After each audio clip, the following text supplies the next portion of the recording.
चांद पर खरगोश। गंगा के किनारे एक वन में एक खरगोश रहता था। उसके 3 मित्र थे, बंदर, सियार और ऊदबिलाव।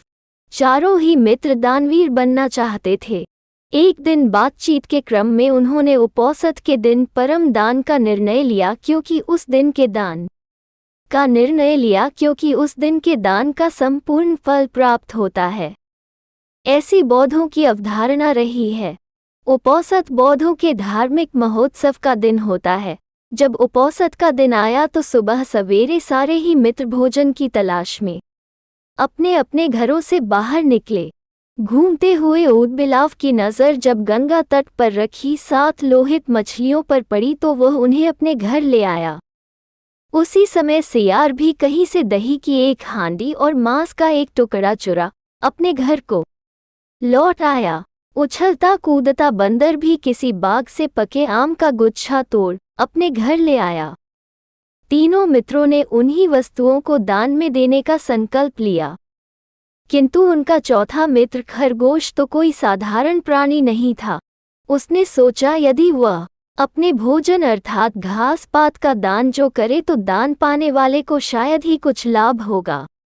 अतः उसने उपोषद के अवसर पर याचक को परम संतुष्ट करने के उद्देश्य से स्वयं को ही दान में देने का निर्णय लिया। उसके स्वयं के त्याग का निर्णय संपूर्ण ब्रह्मांड को दोलायमान करने लगा और सक के आसन को भी तप्त करने लगा। वैदिक परंपरा में सक को शक्र या इंद्र कहते हैं। सक ने जब इस अति अलौकिक घटना का कारण जाना तो सन्यासी के रूप में वह उन चारों मित्रों की दान परायणता की परीक्षा लेने स्वयं ही उनके घरों पर पहुँचे। ऊदबिलाव, सियार और बंदर ने सक को अपने अपने घरों से क्रमशः मछलियाँ, मांस और दही एवं पके आम के गुच्छे दान में देना चाहा, किंतु सक ने उनके द्वारा दी गई दान को वस्तुओं को ग्रहण नहीं किया। फिर वो खरगोश के पास पहुँचे और दान की याचना की।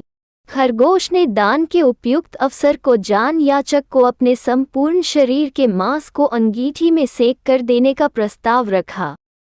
जब अंगीठी जलाई गई तो उसने 3 बार अपने रोमों को झटका ताकि उसके रोमों में बसे छोटे जीव आग में न जल जाएं।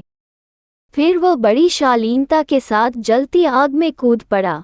सक उसकी दानवीरता पर स्तब्ध हो उठे। चिरकाल तक उसने ऐसी दानवीरता न देखी थी और न ही सुनी थी। हाँ, आश्चर्य! आग ने खरगोश को नहीं जलाया क्योंकि वो आग जादुई थी। सक के द्वारा किए गए परीक्षण का एक माया जाल था।